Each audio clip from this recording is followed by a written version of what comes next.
말씀은 사도행전 9장 43절입니다. 사도행전 9장 43절 시작성경으로 204면에 있습니다. 사도행전 9장 43절 마지막 절 말씀입니다. 제 말씀을 읽어드리겠습니다. 베드로가 요파에 여러 날 있어 시몬이라 하는 무두장이의 집에 머무니라. 아멘. 오늘 본문은 이제 9장을 마무리하는 말씀, 좀 뜬금없는 말씀일 수도 있습니다. 그 앞에 두 가지의 큰 사건이 있었죠. 처음 뭐죠? 루다에 살고 있던 중풍병에 걸려서 8년째 침상에 누워있던 애니아를 일으킨 그런 기적의 역사가 베드로를 통하여서 일어났습니다. 그럴 때 루다와 사론에 있는 많은 사람들이요, 하나님을 믿게 되었죠. 그리고 욥바로 와가지고는요, 심히 많이 부지하다가 병들어 죽은 그런 다비달, 이 다비달을 다시 살려내는 그런 놀라운 기적을 베드로가 보였습니다. 애니아를 중풍병에서 일으킨 것과는 비교할 수 없는 정말 엄청난 그런 역사를 이 욥바에서 베드로가 보여준 거죠. 그것을 보고 많은 사람이 또한 주님께 돌아왔습니다. 이때 어떤 일이 벌어졌을까요? 베드로의 뭐가 높아지죠? 인기가 높아지는 거죠. 명성이 높아지는 겁니다. 이 공생의 기간 동안에 주님께서 복음을 증거하시고요. 그리고 병자를 고치시고 귀신을 쫓아낼 때 많은 사람들이 예수님을 따라다니고요. 예수님을 찬양했습니다. 그런 일들이 지금 누구에게요? 베드로에게 나타날 수밖에 없는 겁니다. 나와서 교회를 부흥시켰고요. 또 병자를 고치고요. 그리고 죽은 자를 살렸습니다.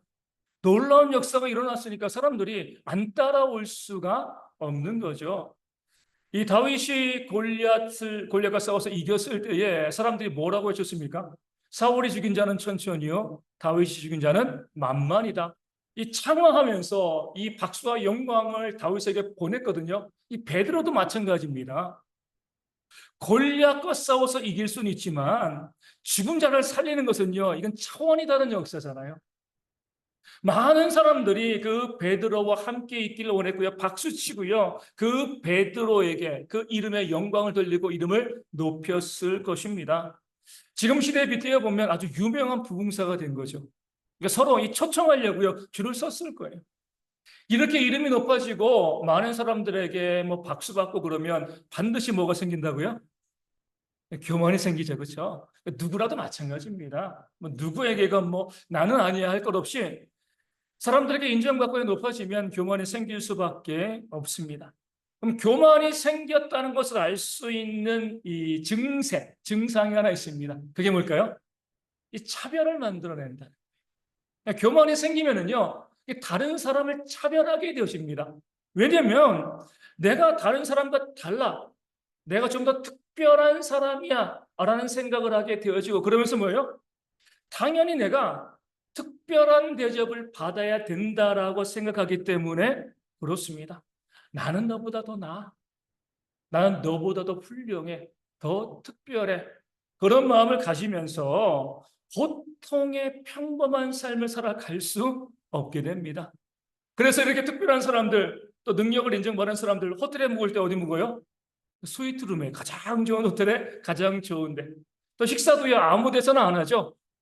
정말 유명한 식당에 가서 식사를 하고요. 또 차도 좋은 차 타게 되어지고, 내가 특별한 사람이기 때문에 내가 이렇게 특별한 대접을 받는 것 당연해. 그러니까 다른 사람을 차별하고 나를 높이는 이런 일들을 당연하게 생각을 합니다. 뭐 이런 모습을 탓할 수는 없어요. 그렇죠? 능력이 있으니까. 능력이 있어가지고 많은 사람들에게 인정받으니까 뭐 여기에 대해서 우리가 약간 이제 뭐 안 입고 올 수는 있지만 할 말 없는 거죠. 얼마 전에 지난주에 이제 어떤 이제 이 사람이 자기 살고 있는 아파트 관리비만 500만 원이래요. 예. 근데 이제 그렇게 좋은 집에 사는 그 사람을 우리가 탓할 수 없는 게 정말 흙수저로 태어나가지고 열심히 일했거든요. 자신이 열심히 일했으면 부모에게 뭐 상속받은 게 아니라 내가 열심히 일해가지고 그런 부를 이뤘으니까 뭐 거기에 대해서 우리가 야 부럽다라고는 이야기하지 뭐 거기에 대해서 비난하고 정죄할 것이 없는 거죠. 이 베드로도 마찬가지였습니다. 많은 사람들이 베드로를 따랐어요. 가는 곳곳마다 기적이 일어나고요. 교회가 부흥했습니다.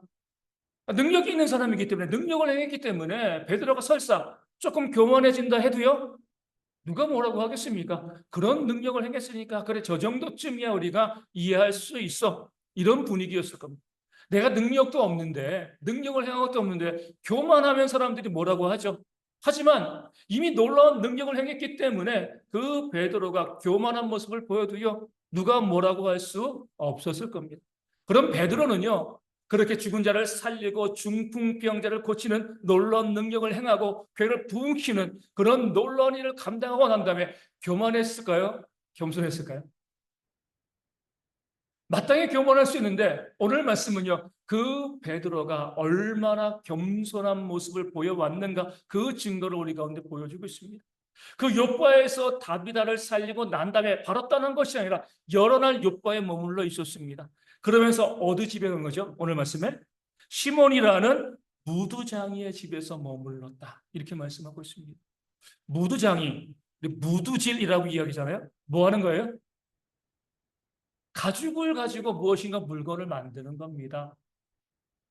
짐승을 죽이고요, 그 가죽을 벗기고 털을 다 뽑아내고요, 그 가죽을 가지고 부드럽게 만들고 난 다음에 텐트를 만들기도 하고요, 여러 가지 또 물건을 만드는 것, 이것이 바로 가죽을 다루는 그러한 시몬의 일이었습니다. 이 집에 베드로가 갔다는, 원래는 가면 안 되죠. 왜요? 부정한 집이니까. 율법에 의하면은요, 죽은 짐승을 만지는 것은 부정한 일이었습니다. 근데 무드장에는요, 짐승을 죽이지 않고는 가죽을 못 얻는 거잖아요. 그렇죠? 그렇기 때문에 율법에 의하면 이 무드장에는요, 부정한 사람이고요, 그 사람과 함께 있는 사람도 부정해지는 거예요. 그 사람만 부정한 것이 아니라 함께 있는 자도 부정합니다. 그렇기 때문에 사람들이 무드장이와 함께 하지 않았습니다. 멸시하고 천대했어요. 부정한 일을 하는 사람은. 게다가 짐승을 죽이고요, 가죽을 벗기고 하는 데서 얼마나 냄새가 많이 나겠습니까? 또 이제 이 물을 많이 쓰기 때문에 폐수도 많이 나와요. 율법에서 부정하게 여겨지지 않아도 사람들이요, 그 냄새 때문에 꺼리고요, 기피하는 사람이 바로 무두장이 시몬의 집이었습니다.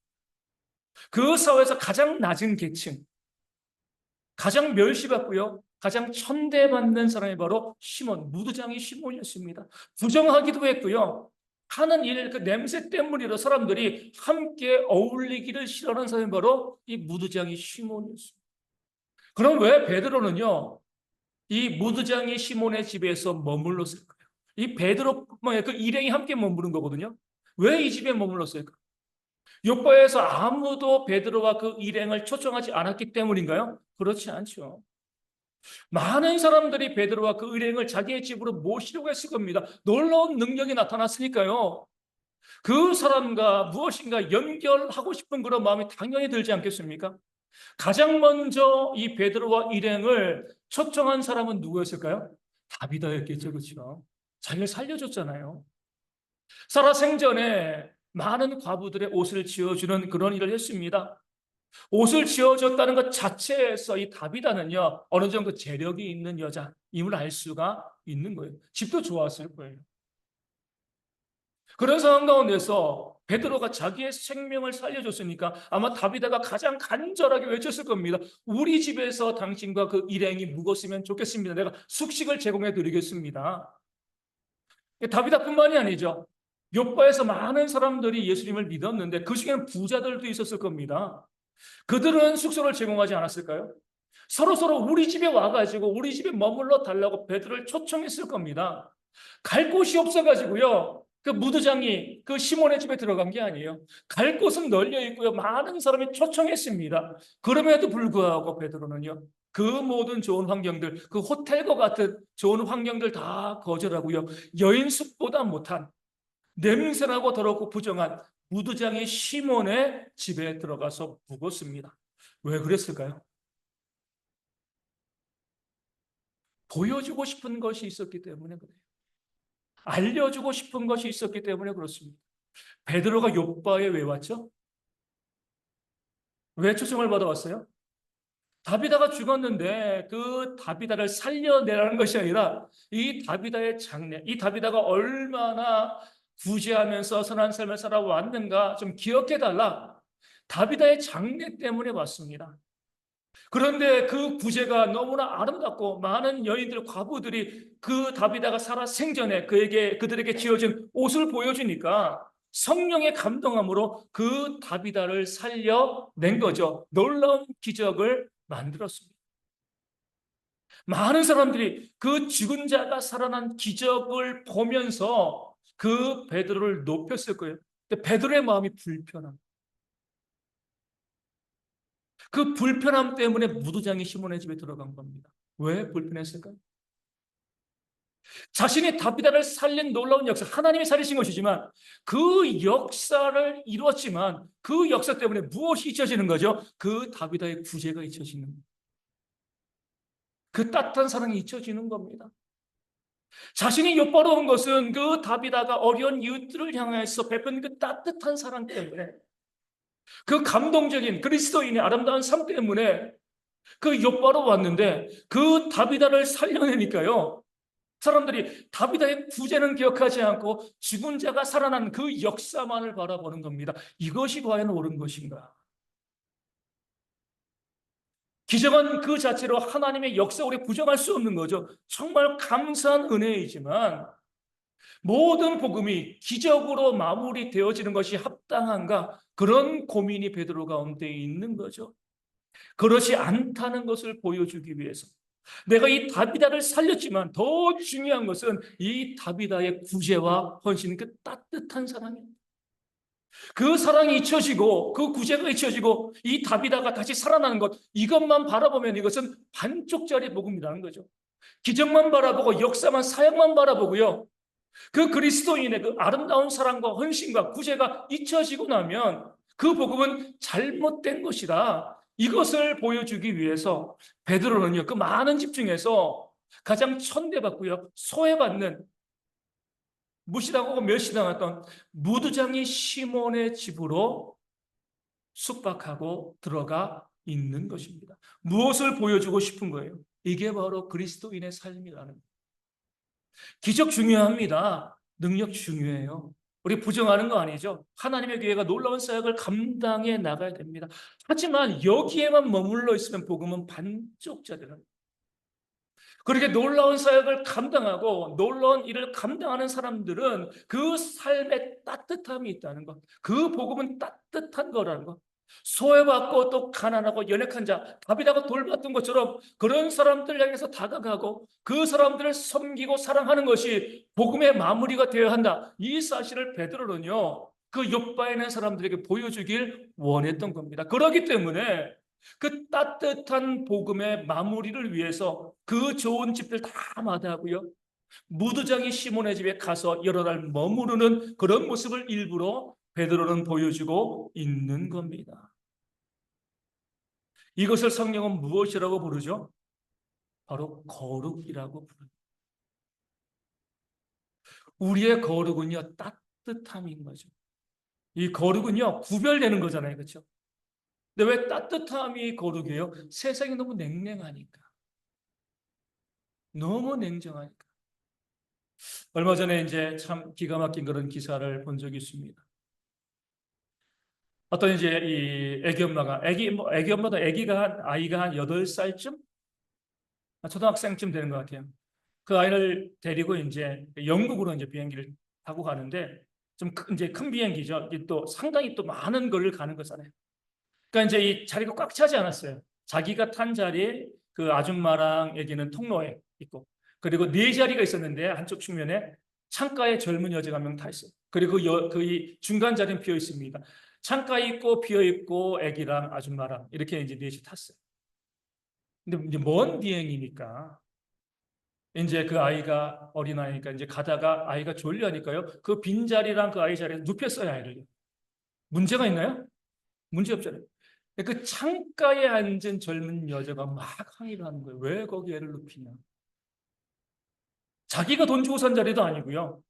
만약에 누군가 거기 와 있으면 뭐 그 자리를 섰으면 그냥 좁게 가는 건데, 그 아이가 누워 있는다고 더 좁아지는 것도 아니고요. 그 자리를 침범한 것도 아니고 그런데 그 빈자리, 아, 내가 좀 여유 있게 갈 거라고 생각을 했는데 아이가 누워 있으니까 거기에 대해서 아줌마에게 욕하고 화내고 이런 일들이 이제 벌어진 거죠.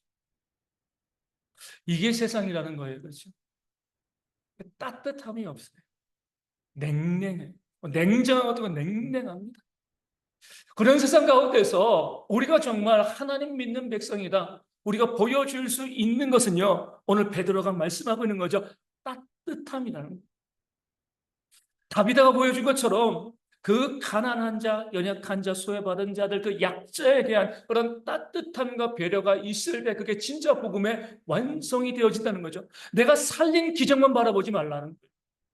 이 기적도 하나님의 역사가 맞지만 하나님의 놀라운 역사이지만 이것만큼 중요한 것은 무엇이냐면 우리가 믿는 자로 이 땅을 살아갈 때에 내 이웃을 향한 그런 따뜻함과 사랑을 보일 수 있는 것, 이것이 정말 중요하다. 이 사실을 교훈하고 가르치기 위해서 베드로는요 무두장이 시몬의 집에 들어가 있는 것이죠. 예수님 말씀하십니다. 내가 거룩하니 너희도 거룩하라. 이 말씀은요 이렇게 바꿀 수 있습니다. 내가 너희를 사랑한 것처럼 너희도 서로 사랑. 우리가 살고 있는 이 시대의 진정한 거룩은요 사랑입니다. 사랑. 세상에 사랑하지 않으니까 진짜 사랑이 없기 때문에 하나님 믿는 자들이 보여주어야 될 거룩이 바로 사랑이 되어진다는 것 주님이 말씀하시고 베드로가 보여주고 있는 겁니다. 우리 주님은 이 땅에 오실 때 하나님이시잖아요. 신이잖아요. 이 땅에 오셔가지고요 어디에 누이셨습니까? 소와 말에 그 먹이통에 누이신 거죠. 요즘 비싼 산후조리원은 2주에 얼마쯤 한다고요? 3천만 원. 2주에 3천만 원짜리 산후조리원이 있습니다. 비싼 데는요. 그 자리에 누가 가셔야 되는 거죠? 예수님이 가셔야죠. 하나님이시니까. 근데 예수님은 어디 놓이셨다고요? 말과 소의 먹이통에 놓이셨습니다. 일부러 그러신 거죠. 우리에게 보여주시는 거예요. 내가 너희를 너희의 가장 낮은 자까지 이렇게 사랑한다. 이것을 보여주시기 위해서 이 땅 가운데 오셔가지고요. 그 말, 소, 양의 그 구유, 먹이통에 주님께서 누이셨습니다. 그것이 요람이 되어진 것이요. 이 땅에서 사역하시면서 놀라운 기적과 함께 누구에게 더 많은 관심을 가졌습니까? 죄인들, 가난하고 수혜받은 자들, 연약한 자들, 병든 자들, 남들이 다 기피하고요, 멀리하고 하는 사람들 친구가 되셔서 그들을 안아주시고 용납해 주시고요. 그 당시 무시받고 멸시받는 여인들을 존중해 주시고 사람의 수에 들지도 않던 아이들을 가까이 하시는 그런 모습을 예수님 우리 가운데 보여주셨습니다. 이것이 복음이라는 놀라운 역사, 기적, 우리가 부정하지 않은 것 아니죠. 그런 사역들이 있어야 되는 거예요. 하지만 그런 모든 사역과 더불어 우리 가운데 내 이웃을 향한 사랑과 그 따뜻함과 또 가난하고 소외받고 연약한 사람들을 위한 우리의 헌신이 있을 때, 그 다비다와 같은 모습이 있을 때 이게 진짜 복음이고 이게 진짜 믿음이고 그리스도인이다. 이 사실을 성경은 말씀하고 있고요. 베드로가 보여주고 싶은 거예요. 다시 말씀드리지만 그 다비다를 살리고 난 다음에 얼마나 마음이 아팠겠습니까? 이 기적 때문에 이 다비다의 헌신이 묻히는 것, 그 귀한 그리스도의 삶이 묻히는 것이 너무나 안타깝기 때문에 그 모든 좋은 초소 다 거절하고요. 그 냄새나고 부정하고 더러운 무두장이 시몬의 집에 가서 머물렀던 그 베드로의 사랑이 오늘 본문 가운데 이 말씀의 마지막으로 9장의 마지막으로 우리 가운데 보여지고 있는 겁니다. 오늘 우리도 마찬가지죠. 교회는요, 움직여야 돼요. 헌신해야 돼요. 많은 사람들이 세상 가운데 교회를 보여주기를 원합니다. 우리 교회가 얼마나 큰 일들을 감당하고 있는가, 얼마나 큰가, 얼마나 성도가 많은가, 얼마나 화려한가, 얼마나 좋은 시설과 프로그램을 운영하고 있는가. 이 모든 것을 사람들에게 보여주려고 하죠. 그 보여주는 것이 잘못된 거 아닙니다. 보여줘야 돼요. 아, 교회가 이런 곳이다. 교회가 이런 사역도 감당하고 이렇게 헌신하고 수고하고 있다. 이런 수고를 감당하고 있다는 것을 세상 가운데 보여주어야 합니다. 하지만 여기에서 그치면 안 된다. 열심히 헌신하고 수고하고 사역하고 그런 것들을 이 땅 가운데 사람들에게 보여주는 것과 동시에 교회가 얼마나 따뜻한 곳인가. 믿는 사람들이 얼마나 사랑이 넘치는 사람들인가 이것을요 세상에 보여주는 것. 그럴 때 복음이 완성되는 거죠. 복음이 마무리되어지는 겁니다. 기적은요 보고 놀라지만 금방 잊혀집니다. 하지만 따뜻함은요 그 사람들의 마음을, 믿지 않는 사람들의 마음을 감동시킵니다. 우리가 잘 알고 있는 그런 비유가 있잖아요. 그 나그네의 옷을 벗기기 위해서 거센 바람과 따뜻한 햇볕이 서로 경쟁을 했습니다. 바람이 거세게 불어오니까 나그네는 어때요? 옷깃을 더 여미는 거죠. 그 바람의 힘으로 옷을 벗기려고 했는데 벗겨지지 않는 거죠. 하지만 따뜻한 햇빛, 우리 지난 여름에 우리 경험했잖아요. 그렇죠? 그 해가 뜨겁게 비치면은요. 옷을 벗을 수밖에 없습니다. 사람들을 변화시키고요. 그 마음 가운데 감동을 주고 이것이 교회이다. 이것이 복음이다라고 이야기할 수 있는 것이 바로 복음의 따뜻함, 그 사랑. 또 소외받고 연약한 자들을 위해서 헌신하는 그런 우리의 믿는 자들의 모습과 교회의 모습이 되어야 할 줄로 믿습니다. 지난 한 주간 여러 가지 기사를 보다가 녹색병원에 대한 기사를 봤습니다. 혹시 아시나요, 녹색병원? 우리 서울에 있기 때문에 별로 우리 가본 적이 없는데 좀 이상한 병원입니다. 환자를 치료하긴 치료하죠, 병원이니까. 그렇죠? 무료 치료도 많이 해요. 그리고 무엇보다도 이 삶의 환경을 변화시키려는 노력을 많이 합니다. 우리 주보 앞면에 보면은요, 이 녹색병원에서 펴낸 책이 있어요. 녹색병원이 어떤 병인지 알 수 있는 그런 내용이죠. 어떤 이제 이 교수의 질문인데, 일해도 좋겠는가? 저 노동자는 저 작업장에서 평생토록 일해도 좋겠는가? 두 번째는 나는 저 작업장에서 평생토록 일해도 좋겠는가? 세 번째는 내 아들, 딸이 저 작업장에서 평생토록 일해도 좋겠는가? 모든 질문에 예라고 답할 수 있을 때 노동은 존중되고 일터는 안전할 수 있을 것이다. 이렇게 이야기하는 거죠. 저 사람이 과연 저 일을 은퇴할 때까지 하는 게 옳은가? 괜찮은가? 나는 그 일을 할 수 있는가? 내 자식을 그 일을 시킬 수 있는가? 모든 질문에 예라고 하는, 그러니까 안전한 직장을 만들자는. 나는 안전한데, 나는 저 일을 못해. 이것이 아니라 내가 저 일을 해도 괜찮아. 안전해. 문제가 없어. 충분한 보수를 받고 있어. 그런 작업 환경을 만드는 것. 병원에서 이런 것을 연구하고 있습니다. 왜냐하면 이 녹색병원은요, 이 생겨난 유래가 있습니다. 한 30년 전, 1990년, 레이온이라는 그런 이제 실이 있거든요. 레이온이라는 그 이제 실을 만드는 회사에서 사람들이 점점 일하는데 말이 어눌해지고요. 행동이 느려지는 거예요. 그리고 무려 300명의 사람이 죽었습니다. 우리나라예요, 우리나라.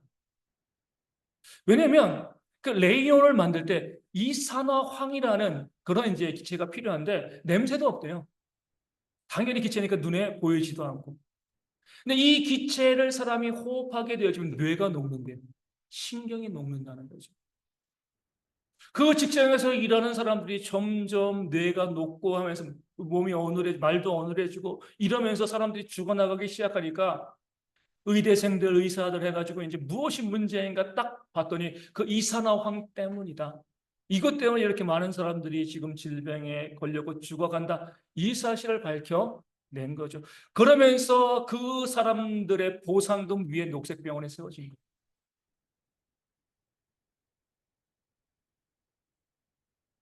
이제 이게 주반면에 있는 것처럼 우리나라 사람들이 일하면서 이런 억울한 일들, 부당한 일들을 받으면 안 되겠다. 그 사람들 재활하고 그러니까 치료하는데 거기에 집중을 두고 이 병원이 세워진 겁니다.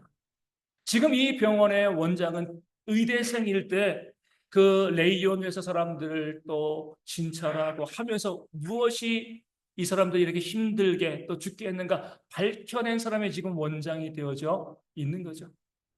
그러면서 이제 그 기사를 통해서 제가 쭉 보게 되어지면 그 구조에 재미있는 부분도 있어요. 우리 구조를 보면은요, 그 공동체의 가치를 알 수 있어요. 지하 2층, 지상 7층 건물이라고 합니다. 작은 병원 아니에요. 큰 병원.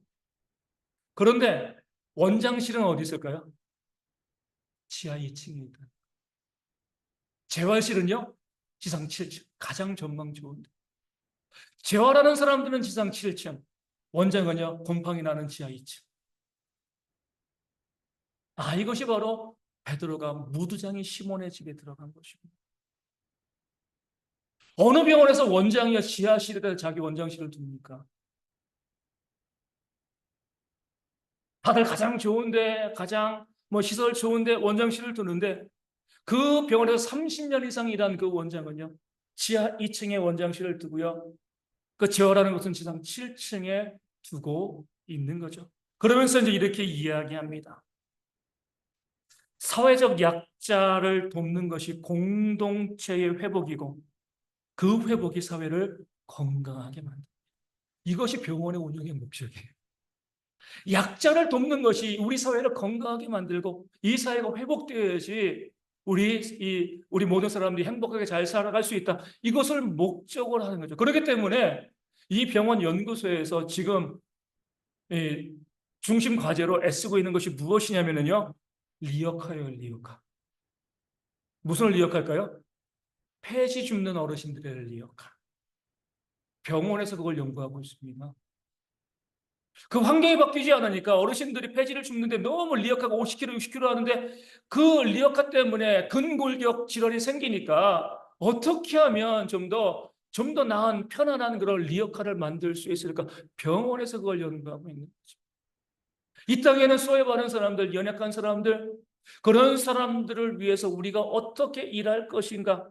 우리가 어떻게 그래서 수고할 수 있을 것인가? 의사로서 내가 돈 벌고 하는 것이 아니라 내가 어떻게 하면 소외받은 사람들, 또 가난한 사람들, 그런 사람들에게 다가가서 그들을 도와줄 수 있을 것인가?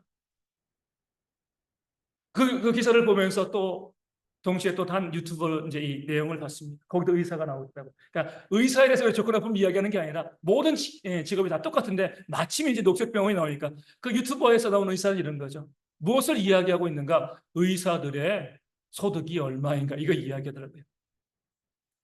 잘 벌고 있는 이 직종 중 하나가 정형외과. 한 달에 얼마쯤 벌 것 같아요? 한 달에. 1년이라. 한 달에 한 4천만 원 정도. 정형외과. 그러면서 이게 자기는 개원의인데 세금을 10억 낸대요. 잘 벌 때 한 달에 3억 정도 돈을 번다는 거죠. 1, 2, 3억 이렇게 번다는 거예요. 평균 2억 정도.